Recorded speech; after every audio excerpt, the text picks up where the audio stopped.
तो स्वागत है आपका हमारे YouTube चैनल पढ़ो सेंटर पर। मैं हूं आपका साथी मनीष कुमार और आज का वीडियो प्राचीन इतिहास की श्रृंखला का अगला वीडियो है। इसमें आज हम देखेंगे प्रागैतिहासिक काल से संबंधित महत्वपूर्ण प्रश्न उत्तर। और जिन्होंने प्राचीन इतिहास से संबंधित वीडियो नहीं देखा है मेरा पिछला, तो उनके लिए जो है उसका लिंक डिस्क्रिप्शन में दे दिया जाएगा। जो मेरे इस वीडियो पे आज पहली बार जुड़ रहे हैं, जो देख रहे हैं, तो उनके लिए जो है पिछले सभी प्राचीन इतिहास से संबंधित वीडियोस के लिंक डिस्क्रिप्शन में दे दिए जाएंगे, आप वहां जाकर देख सकते हैं। तो चलिए देखते हैं दोस्तों, आज का टॉपिक प्रागैतिहासिक काल के महत्वपूर्ण प्रश्न उत्तर। और पिछले वीडियो की तरह आज भी गागर में सागर की तरीके से ही लेके आया हूँ आज का वीडियो। तो देखते हैं इतिहास का विभाजन। तो दोस्तों इतिहास का विभाजन जो है 3 तरीके से करेंगे। कौन कौन सा है वो?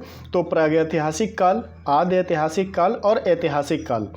ठीक है, तो ये 3 तरीके से करेंगे। अब देख लेते हैं कि आखिर ये जो जिनको इतिहास की समझ नहीं है अभी, तो वो ये जान लें कि प्रागैतिहासिक काल शब्द आप बार बार सुनते हैं, तो वो है क्या? तो जिस काल के लिखित विवरण उपलब्ध नहीं है, तो वह काल जो है क्या कहलाता है? प्रागैतिहासिक काल कहलाता है।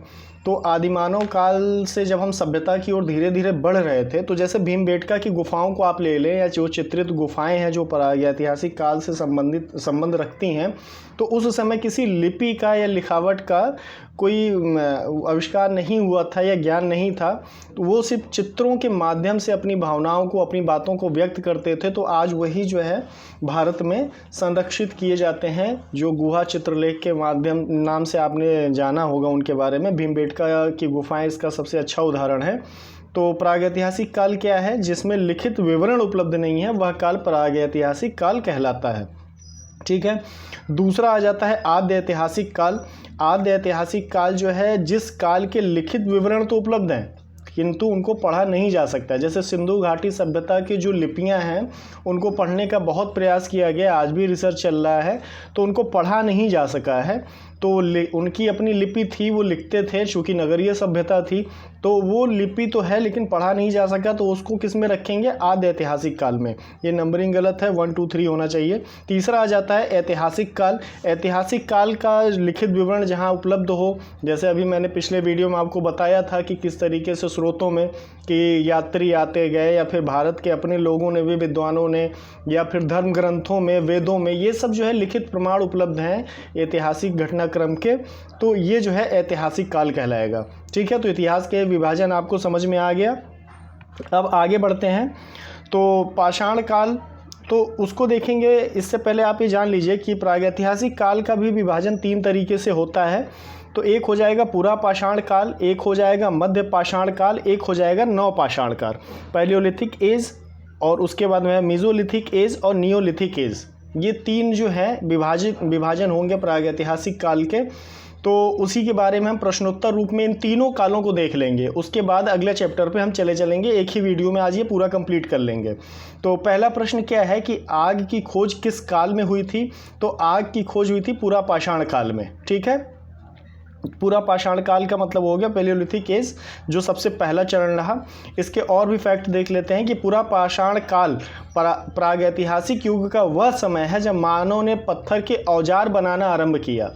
जब भूख लगी तो खाना तो था ही, तो खाने के लिए शिकार भी करना था, शिकार करने के लिए हथियारों की आवश्यकता हुई, हथियार बनाने के लिए उसके पास संसाधन क्या थे? कोई धातु का ज्ञान नहीं था, तो पत्थरों से ही जो औजार बनाए गए, तो उसको पूरा पाषाण काल कहा गया प्रागैतिहासिक काल में। तो वो पूरा पाषाण काल में ही हुआ। अब उसी पूरा पाषाण काल में आग की खोज होती है। अगला पॉइंट देखते हैं कि पाषाण युग के 3 चरण माने जाते हैं, अभी ऊपर मैंने आपको बता दिया। तो पूरा पाषाण काल, मध्य पाषाण काल और नव पाषाण काल। अगला इसका पॉइंट ये है फैक्ट कि आपका पूरा पाषाण काल के अवशेष भारत में कहाँ से प्राप्त होते हैं? तो सोहन घाटी, बेलन घाटी, नर्मदा घाटी, और भी स्थान है, लेकिन महत्वपूर्ण ये आपका परीक्षा में आया भी हुआ है कि सोहन घाटी दिए गए विकल्पों में से पूरा पाषाण के अवशेषों के प्राप्ति स्थल कौन से हैं? तो सोहन घाटी, बेलन घाटी, नर्मदा घाटी, यहाँ पर पूरा पाषाण काल के अवशेष प्राप्त होते हैं। और अभी भीमबेटका की गुफा की बात की गई थी, तो मध्य प्रदेश के भीमबेटका की गुफाएं जो हैं पूरा पाषाण काल के चित्रित गुफा हैं। चित्रों का क्यों उपयोग किया गया? लिपि नहीं थी, तो चित्रों के माध्यम से ही अपनी बात को वहाँ पर गुफा की दीवारों पर उकेरा गया है। ठीक है, तो पहला हो गया आग की खोज किस काल में हुई, और उससे संबंधित और भी जो बन सकते थे आपके लिए फैक्ट वो यहाँ पर हो गया। दूसरा देखते हैं प्रश्न कि पहिए का आविष्कार किस काल में हुआ। अभी कल के वीडियो में मैंने आपको बताया था कि पहला साइंटिस्ट तो वह आदिमानव था जिसने पहिया बनाया। तो पहिए का आविष्कार किस काल में होता है, तो नवपाषाण काल में होता है, नियोलिथिक एज में। नवपाषाण काल को नियोलिथिक युग भी कहा जाता है, और इस काल को मानव के प्रौद्योगिकी काल की शुरुआत भी मानते हैं। प्रौद्योगिकी काल, क्योंकि टेक्निकल नॉलेज उसको होने लगी कि पहिया अगर गोल होगा तो हमें जो है अपने सामान को लाने ले जाने में आसानी होगी इसका उपयोग करके। तीसरा पॉइंट इसका देखते हैं कि प्रागैतिहासिक काल का सबसे विकसित काल अगर माना जाता है तो नवपाषाण काल को ही माना जाता है। नवपाषाण काल को इसलिए माना जाता है क्योंकि पहिए का आविष्कार हो गया और जो है आसानी हो गई अपने यहाँ से वहाँ, क्योंकि खानाबदोश जीवन आदि मानव, आदिम प्रजाति या आदिम जाति जो थी हमसे हमारे पूर्वजों की, तो उनका यहाँ से वहाँ जो है आना जाना लगा रहता था। अब उनके लिए एक दूसरे के साथ कम्युनिकेट करना आसान हो गया उस पहिए की वजह से ही। उसके साथ क्या हुआ कि कृषि में भी उनका काफ़ी ज़्यादा रोल बढ़ गया, कृषि करने लगे। जब कृषि होने लगी तो कृषि में श्रमिकों की आवश्यकता पड़ने लगी, तो आपस में भी सामंजस्य होने लगा, तो एक तरीके से समाज का विकास हुआ।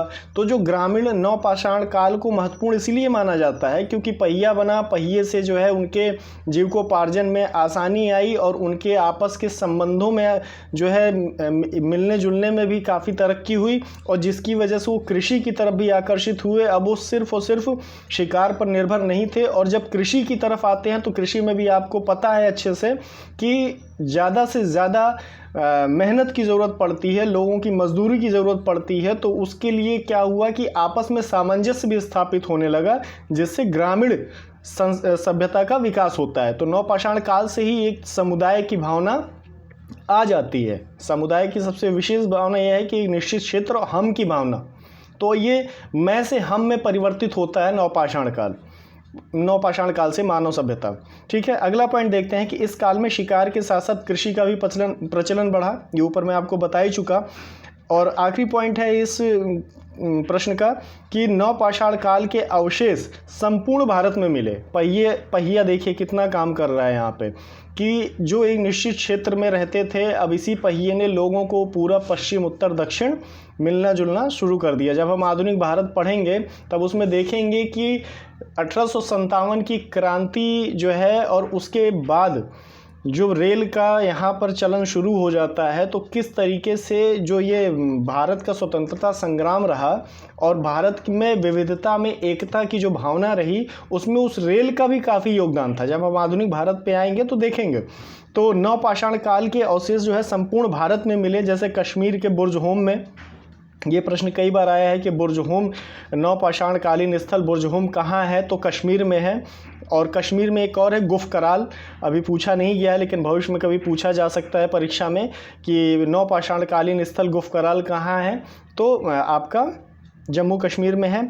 विंध्य क्षेत्र में बेलन घाटी के महागना, कोल्डिहवा तथा पंचोह, मध्य गंगा घाटी के चिरांद, उड़ीसा के मयूरभंज जिले के कुचाई जो है ये आपका नवपाषाण काल है, तथा दक्षिण भारत के कर्नाटक, आंध्र प्रदेश और तमिलनाडु में भी नवपाषाण स्थल के साक्ष्य मिलते हैं।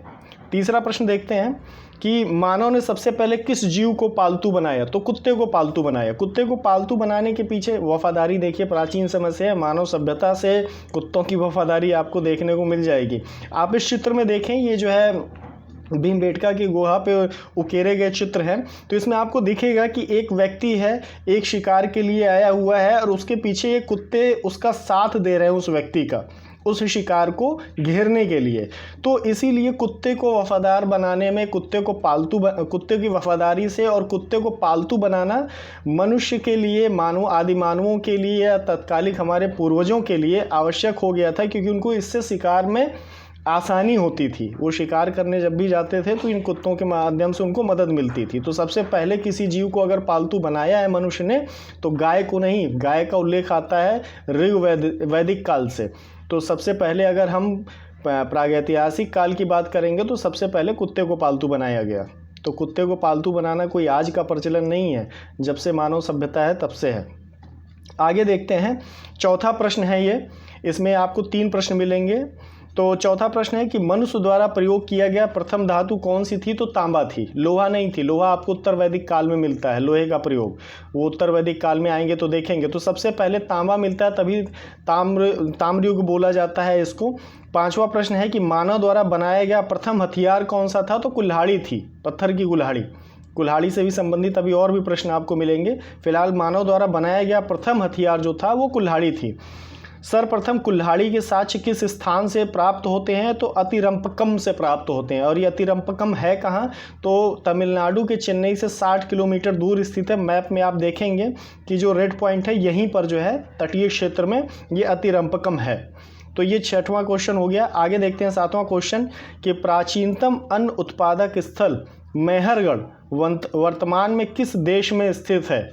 तो मेहरगढ़ एक आपके राजस्थान में भी है, उस मेहरगढ़ की बात नहीं हो रही है। ये प्राचीनतम अन्न उत्पादक स्थल मेहरगढ़ जो है ये पाकिस्तान के बलूचिस्तान प्रांत में है। और यहाँ में जो है एक प्रश्न और बन जाता है कि यहाँ से गेहूँ एवं जौ के कृषि के साक्ष्य मिले हैं। तो अगर प्रश्न ये बने कि गेहूं और जौ के सर्वप्रथम कृषि के साक्ष्य कहाँ से मिलते हैं? तो वो हमें मेहरगढ़ बलूचिस्तान से मिलते हैं।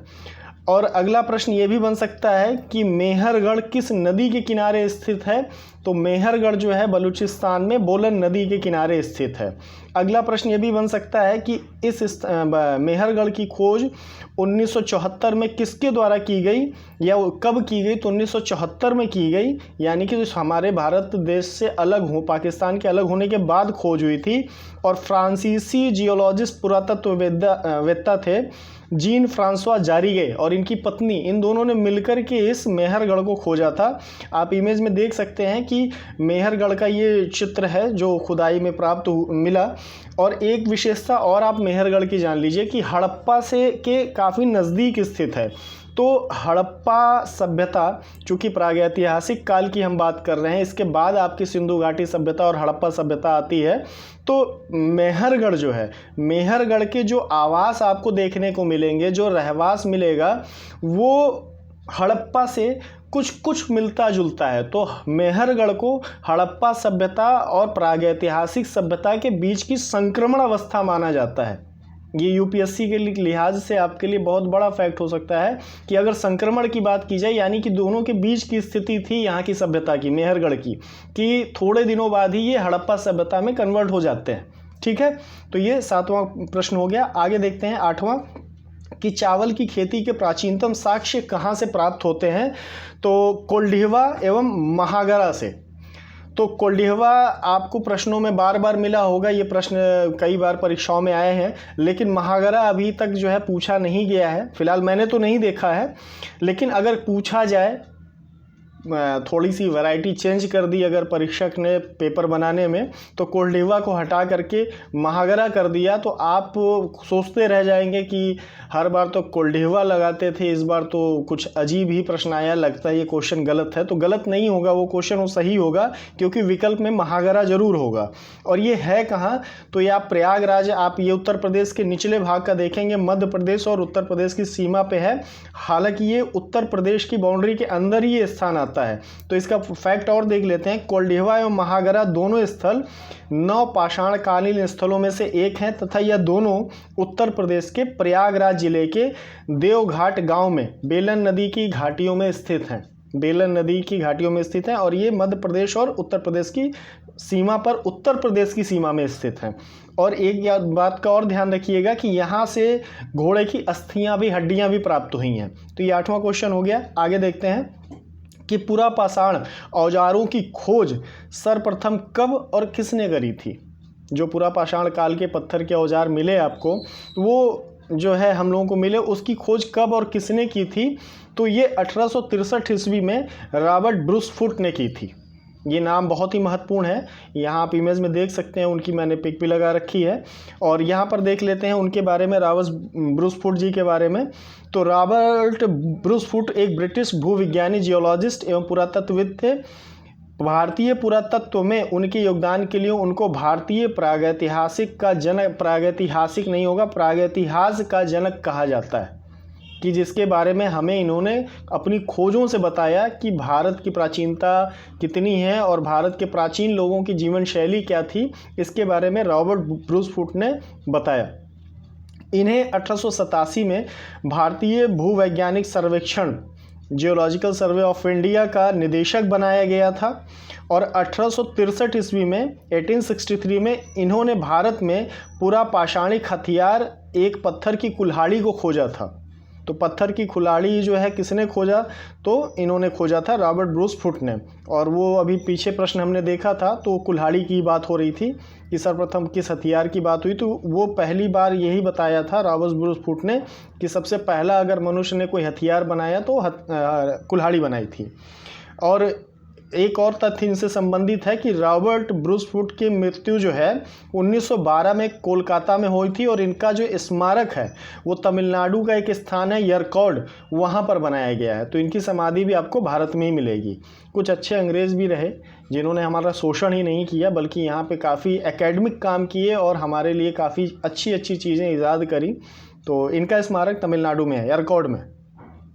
आगे देखते हैं कि 10वां प्रश्न कि मध्य पाषाण काल के उपकरण किसने, कब और कहाँ खोजे। 3 प्रश्नों को एक में समाहित कर दिया मैंने यहाँ पे। तो सबसे पहले कि मध्य पाषाण, पूरा पाषाण के तो किसने खोजे थे, तो रॉबर्ट ब्रूसफुट ने खोजे थे। अब मध्य पाषाण काल के उपकरण ये कह लें या हथियार कह लें तो वो किसने खोजा था, तो C.L. कार्लाइल ने खोजा था। और कब खोजा था, तो 1867 में 1867 ईस्वी में खोजा था। और कहाँ, तो विंध्य क्षेत्र में। ठीक है, विंध्य क्षेत्र भी जो है प्रागैतिहासिक सभ्यता के प्रमाणों के लिए काफ़ी उपजाऊ क्षेत्र है। वहाँ पर लगभग तीनों प्रागैतिहासिक काल के तीनों चरणों के साक्ष्य मिल जाते हैं। तो C.L. कार्लाइल ने 1867 में विंध्य क्षेत्र में। 11वां प्रश्न देखते हैं कि भारत में मानव अस्थि पंजर सबसे पहले किस काल में प्राप्त होता है, तो आपका मध्य पाषाण काल में ही प्राप्त होता है। 12वां प्रश्न है कि मेसोलिथिक एज में। 12वां है कि भारत में मनुष्य संबंधी सबसे पहला प्रमाण किस नदी घाटी में मिलता है, तो मैंने बताया अभी आपको कि ये जो विंध्य का क्षेत्र है, नर्मदा का क्षेत्र है, ये प्रागैतिहासिक काल के साक्ष्यों के लिए बहुत ही उपजाऊ क्षेत्र है। और यहाँ पर लगभग तीनों प्रागैतिहासिक काल के तीनों चरणों की चीज़ें मिलती हैं। पेलोलिथिक हुआ, मेसोलिथिक, नियोलिथिक, ये तीनों जो है चरण के आपको साक्ष्य मिल जाएंगे। तो 12वां प्रश्न का उत्तर होगा नर्मदा नदी घाटी। भारत में मनुष्य संबंधी सबसे पहला प्रमाण किस नदी घाटी में मिलता है, तो नर्मदा घाटी क्षेत्र में। आ जाते हैं अब 13वें प्रश्न पे कि इनाम गांव ताम्रपाषाण युग की एक बड़ी बस्ती थी। इनाम गांव जो है वो ताम्रपाषाण युग की एक बड़ी बस्ती थी और इसका संबंध किस संस्कृति से था। ये आया हुआ प्रश्न है और भविष्य में भी आ सकता है किसी परीक्षा में, आरओ में, बीपीएससी में, आरएएस में, आपके यूपी पीसीएस में, पेट में, कहीं भी आ सकता है क्योंकि ये बड़ा ही एंशिएंट हिस्ट्री का बड़ा ही फेवरेट क्वेश्चन रहा है परीक्षकों का। तो जोरवे संस्कृति से था। इनाम गांव ताम्रपाषाण युग जो रहा वो एक बस्ती थी और इसका संबंध किस संस्कृति से था, तो जोरवे संस्कृति से। जोरवे संस्कृति के बारे में और भी जान लेते हैं तथ्य। तो जोरवे संस्कृति जो है ताम्रपाषाण युगीन पुरातत्व स्थल था जो वर्तमान में महाराष्ट्र और मध्य प्रदेश का जो मालवा क्षेत्र आप देखते हैं, उत्तर पूर्वी क्षेत्र मध्य प्रदेश का, और महाराष्ट्र मतलब पश्चिमी क्षेत्र आप कह लें, और महाराष्ट्र में, तो इन स्थलों पे जो है वो जो संस्कृति प्रागैतिहासिक काल में रही है तो वो जो है जोरवे संस्कृति से संबंधित रही है। और अन्य जोरवे संस्कृति के स्थल भी आप देख लीजिए, हैं तो बहुत सारे, लेकिन जो महत्वपूर्ण लगे मुझे जो परीक्षा में पूछे जा सकते हैं कि ऊपर जैसे 13वें में इनाम गांव के बारे में पूछा है, वैसे ये भी कह सकता है कि दैमाबाद ताम्रपाषाण युग की एक बड़ी बस्ती थी, इसका संबंध किस संस्कृति से है। इनाम गांव हो ही गया। नवादा टोली एक वाकी है, ये पुणे में स्थित स्थल है जो कि जोरवे संस्कृति से संबंधित है, सामंजस्य रखता है। 14वां प्रश्न देख लेते हैं कि पश्चिमोत्तर भारत के किस स्थान से पूरा पाषाण संस्कृति के साक्ष्य मिलते हैं। पश्चिम उत्तर भारत, जब पश्चिम उत्तर भारत की बात आ जाए, प्रश्न में आप थोड़ा सा ट्रिक लगाया करिए कि अगर पश्चिमोत्तर भारत की बात कर ले कि प्राचीन इतिहास में, अगर उसमें प्राचीन इतिहास जोड़ दिया तो हम यानी अपने दिमाग को तुरंत लेके जाएंगे कि 1947 से पहले की बात कर रहा है। ये प्रश्न सॉल्व करने के तरीके भी आपको मैं बताता चलूं कि अगर प्रश्न में आपको कह दिया कि प्राचीन इतिहास में भारत के पश्चिमोत्तर क्षेत्र में, तो पश्चिमोत्तर क्षेत्र उस समय आज वर्तमान समय का पाकिस्तान है, अफगानिस्तान है। तो यानी कि अगर उस स्थल के बारे में पूछ रहा है तो हिंदुस्तान में तो वो स्थल नहीं होगा, वो कहाँ होगा, पाकिस्तान या अफगानिस्तान में, क्योंकि अखंड भारत की बात हो रही है। प्राचीन भारत की जब बात होगी तो अखंड भारत की बात होगी।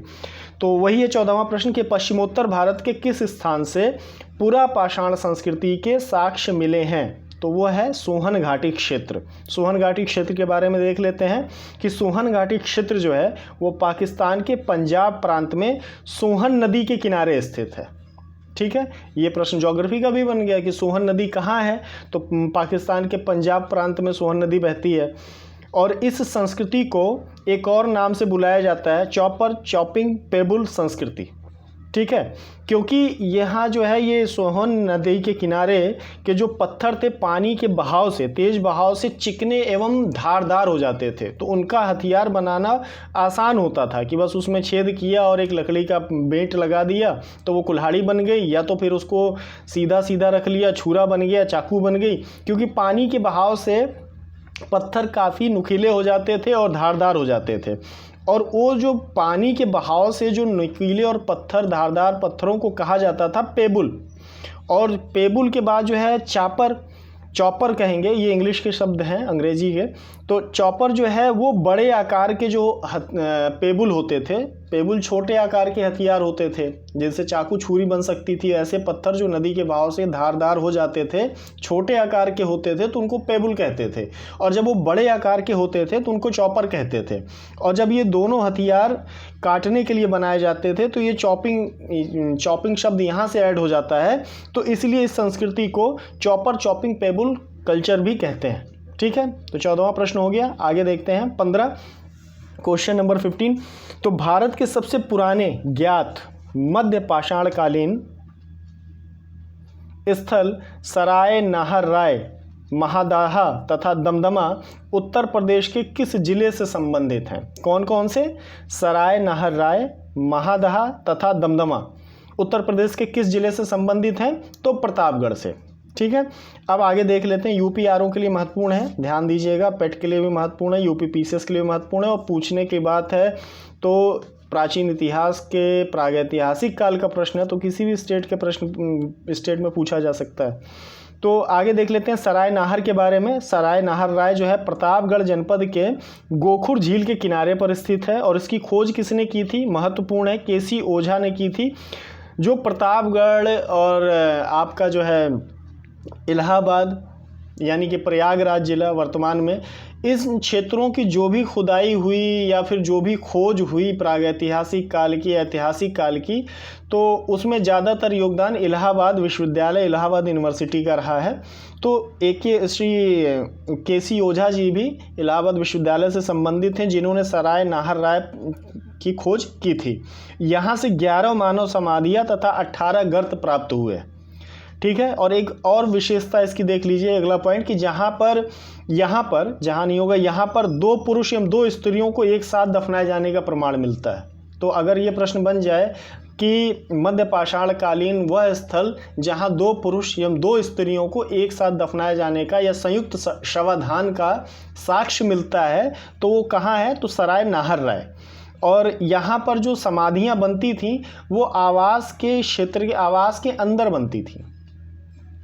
आज के समय में चाहे श्मशान घाट हो या कब्रिस्तान हो, आप वहाँ जाना पसंद नहीं करते हैं, और उस समय की संस्कृति में वो जो आवासीय क्षेत्र था उसके अंदर ही शवाधान की व्यवस्था की जाती थी।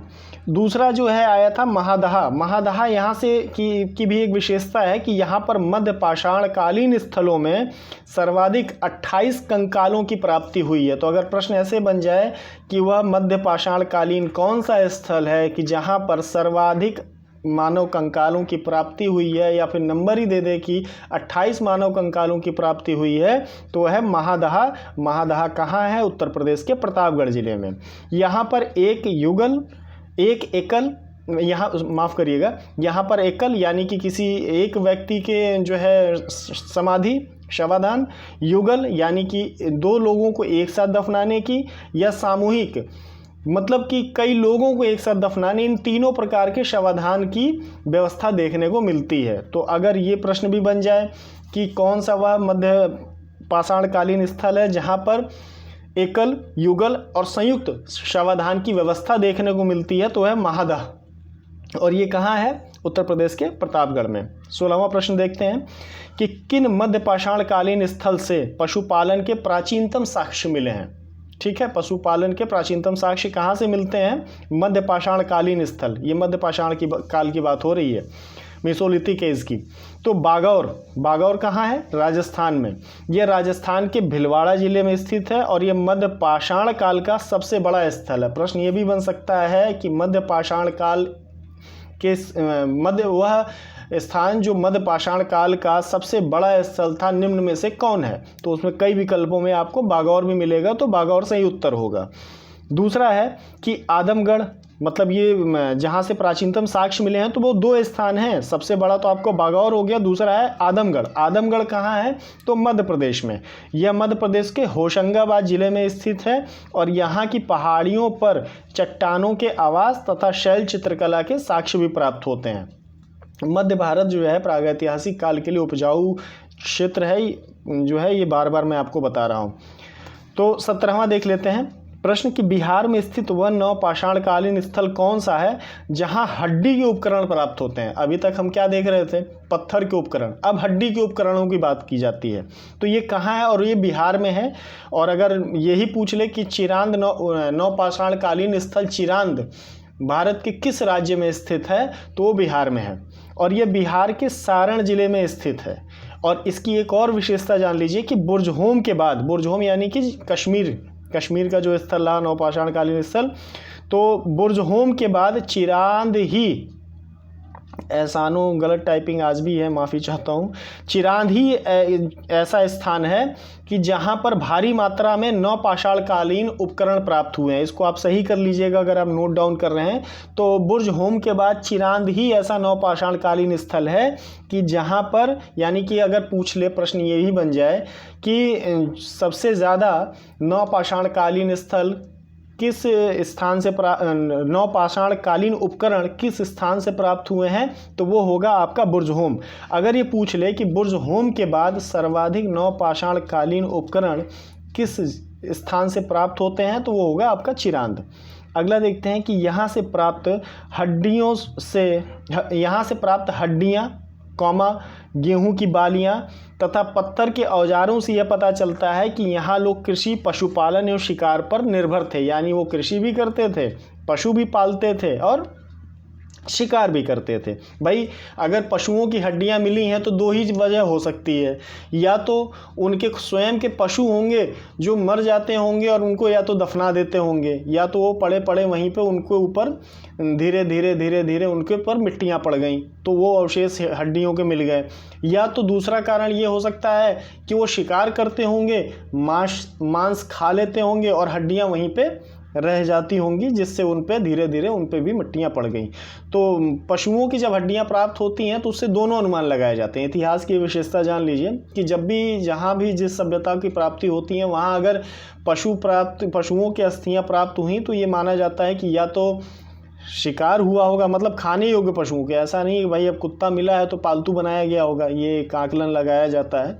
तो जब भी पशुओं की अस्थियां प्राप्त होती हैं तो ये तो दो बातें निश्चित हो जाती हैं कि या तो उन्होंने पशुपालन भी किया होगा और शिकार भी किया होगा। ठीक है, तो ये 17 क्वेश्चन हो गया। क्वेश्चन नंबर 17 आ जाते हैं 18 पे कि पाषाण या नियोलिथिक शब्द का प्रयोग सर्वप्रथम किसने किया था। तो ये प्रश्न आया हुआ है, आगे भी आ सकता है। सर जॉन लुबॉक ने, ठीक है, सर जॉन लुबॉक ने नियोलिथिक एज का प्रयोग किया था। और नवपाषाण काल को और भी लोगों ने कुछ कहा है तो देख लेते हैं। गार्डन चाइल्ड एक जो है जियोलॉजिस्ट होते थे, तो उन्होंने इस काल को क्या कहा है, पाषाणिक क्रांति कहा है। क्रांति क्यों कहा है, मैंने आपको अभी शुरुआत में ही बताया कि पहिए का आविष्कार हो गया। पहिए के आविष्कार ने जो है लोगों के आने जाने का, संचार, आने एक दूसरे से मिलने का, जुलने का व्यवस्था बनाई, लोगों के जीवन को आसान बनाया, कृषि को आसान बनाया, कृषि पर निर्भरता बढ़ाई। कृषि पर निर्भरता बढ़ने से एक दूसरे के बीच में समाजीकरण हुआ, एक दूसरे के ऊपर निर्भरता बढ़ी, जिसकी वजह से ग्राम समाज जो है बना, ग्राम समुदाय बना। तो वो धीरे धीरे ग्राम समुदाय फिर धीरे धीरे वर्तमान समय में नगरीय सभ्यता के तौर पे देखने को मिल जाता है आपको हड़प्पा और सिंधु घाटी में। ठीक है, अगला पॉइंट इसी का है कि नवपाषाण काल में ही मनुष्य ने कृषि की शुरुआत करी और बृहद पैमाने पर पशुपालन किया, क्योंकि पहिया बन गया। पशुओं के माध्यम से पहिया और पहिया गाड़ी बना करके पशुओं के माध्यम से उसको खींचा जाने लगा। लोगों के बीच में तरक्की हुई, एक दूसरे के विनिमय के साधन आदान प्रदान बढ़े, और वही फिर आकर के नगरीय सभ्यता में तब्दील हो गया। ग्रामीण समुदाय नगरीय सभ्यता में जो हमें सिंधु घाटी और हड़प्पा में देखने को मिलता है। प्रश्न नंबर 19 देख लेते हैं कि हस्त निर्मित मृदभांड के प्राचीनतम साक्ष्य कहाँ से प्राप्त होते हैं। तो ये प्राप्त कहाँ से होते हैं? हस्त निर्मित मृदभांड यानी कि मिट्टी के बर्तन। तो ये चौपानी मांडो से। अब चौपानी मांडो के बारे में जान लीजिए कि एक मध्य पाषाण कालीन स्थल है, मेसोलिथिक एज का है, जो उत्तर प्रदेश के प्रयागराज जिले, यानी कि पुराने अगर नाम याद हो आपको तो इलाहाबाद, वर्तमान में प्रयागराज जिले में है। और यहाँ से जो है नवपाषाण कालीन चरण की ओर बढ़ने के साक्ष्य मिलते हैं। ठीक है, जैसे मेहरगढ़ के बारे में मैंने आपको बताया कि नवपाषाण काल और हड़प्पा के बीच का एक संक्रमणकालीन जो है वो संस्कृति देखने को वहाँ पे मिलती है, कि यहीं से जो है धीरे धीरे हड़प्पा की तरफ बढ़ रहे थे, एक नगरीय सभ्यता की तरफ बढ़ रहे थे। उसके साक्ष्य कहाँ से मिलते हैं? मेहरगढ़ से। और वही चीज़ जो है आपको अगर प्रयागराज में देखेंगे चौपानी मांडो में, तो यहाँ पर आपको है तो ये जो है आपका मध्य पाषाण कालीन मेसोलिथिक एज का सभ्यता है ये चौपानी मांडो में, लेकिन यहाँ पर नियोलिथिक एज की तरफ बढ़ने के साक्ष्य मिलते हैं। क्योंकि जब यहाँ पर, और ये प्रमाणित कैसे होता है कि जब यहाँ पर खुदाई हुई तो यहाँ पर जो है प्रागैतिहासिक काल के यानी पाषाण काल के तीनों चरणों के साक्ष्य मिलते हैं। ठीक है, चाहे वो हथियार हो, चाहे पशुओं के अस्थियां हो, चाहे मनुष्य की अस्थियां हो, चाहे उनके रहने के, आवास के, शवाधान के, संस्कृति हो, तो वो तीनों चरणों के मिलते हैं। ठीक है, पेलियोलिथिक, मेसोलिथिक और नियोलिथिक तीनों के। तो इसलिए इसको एक संक्रमणकालीन स्थल माना जाता है। जैसे हड़प्पा और नियोलिथिक के बीच में मेहरगढ़ को माना जाता है, तो वैसे चौपानी मांडो प्रयागराज को आपका मेसोलिथिक और नियोलिथिक के बीच का एक ट्रांजिट पीरियड माना जाता है, कि यहाँ से ये मूव कर जाते हैं नियोलिथिक की तरफ। अब आखिरी प्रश्न आज के वीडियो का देखते हैं कि मनुष्य के साथ कुत्तों को भी दफनाने के प्रमाण कहाँ से प्राप्त होते हैं? बुर्जहोम की बात अभी पिछले प्रश्नों में भी हो गई थी। तो बुर्जहोम कहाँ है? कश्मीर में, और श्रीनगर के पास में है ये। जम्मू कश्मीर में स्थित नवपाषाण कालीन स्थल है। यहाँ से गर्तावास का स्वरूप गोलाकार एवं अंडाकार, गर्तावास यानी कि ऐसा गुफा गृह जिसमें वो रहते थे, तो गोलाकार और अंडाकार इसलिए बनाया जाता है क्योंकि वो ठंडा प्रदेश था। तो इस तरीके का जो रहवास या गर्तावास होता था, तो उसमें जो है ठंड से बचाव के लिए ये इस तरीके का स्वरूप दिया जाता था कि गोल बनाए या अंडाकार बनाए। और यहाँ पर जो एक और विशेषता है वो ये है कि हड्डियों के बने हुए तीर एवं सुइयाँ एवं अन्य हथियार प्राप्त होते हैं। तो दोस्तों, कैसा लगा आज का वीडियो आप कमेंट करके ज़रूर बताएं, और आपसे गुजारिश है कि ज़्यादा से ज़्यादा इस चैनल को सब्सक्राइब करें, ज़्यादा से ज़्यादा लाइक करें, शेयर करें। आपके सब्सक्रिप्शन पे ही बहुत सी वीडियोस, यूँ समझिए कि आपके सब्सक्रिप्शन पे ही डिपेंड करता है कि आप इसको जितना जल्दी से जल्दी ज़्यादा से ज़्यादा सब्सक्राइब करेंगे तो आपके लिए कई और अच्छे अच्छे वीडियोस आपकी परीक्षा के लिए, जो परीक्षा को आसान बना देंगे, वो मैं लेके आता रहूँगा। तो आज का वीडियो कैसा लगा कमेंट करके ज़रूर बताइएगा। धन्यवाद।